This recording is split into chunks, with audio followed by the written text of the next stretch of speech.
The sinuses are air passages or air pockets in our face.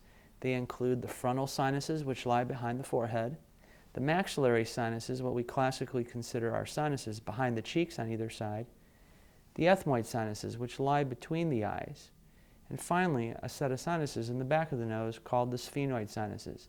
These all drain into the nasal cavity and all produce mucus. The most common causes of sinus problems include nasal allergies, a deviated septum or a crooked septum, and in some cases low-grade chronic sinusitis, which is a combination of infection and possibly allergic inflammation. Symptoms of sinus infection include stuffy nose, discolored mucus from the nose, maybe yellow-green mucus, diminished sense of smell. If you have severe headaches, sinus surgery is not likely to help.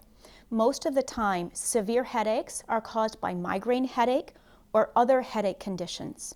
After a thorough evaluation, and if a diagnosis of chronic sinusitis has been made, your surgeon will offer what's called maximal medical treatment.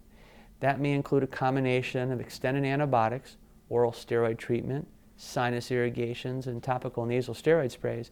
After these have been completed, a CAT scan will be obtained. The CAT scan will help us to show whether there is persistent sinus disease and whether a surgical intervention would be part of the therapy offered to you. Here's an example of a normal CAT scan of the sinus. The maxillary or cheek sinuses are clear and there is no blockage in the sinus opening. The sinuses are clear as well between the eyes. This is a CAT scan reviewing sinus disease or chronic sinusitis.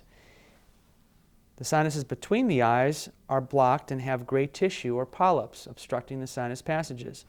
The maxillary sinuses or cheek sinuses are also involved and have gray tissue or swollen tissue within them. During endoscopic sinus surgery, the surgeon places the endoscope in the nasal cavity, removing small pieces of swollen tissue, polyps, and small pieces of bone to open up the sinus passages. CAT scan abnormalities of the sinuses are really common. In fact, many people have CAT scan abnormalities of their sinuses, and most of those don't require sinus surgery. Your doctor can't just look at your CAT scan and know that you need sinus surgery. Your doctor needs to talk with you, evaluate your symptoms, and consider a course of medical therapy before deciding on sinus surgery.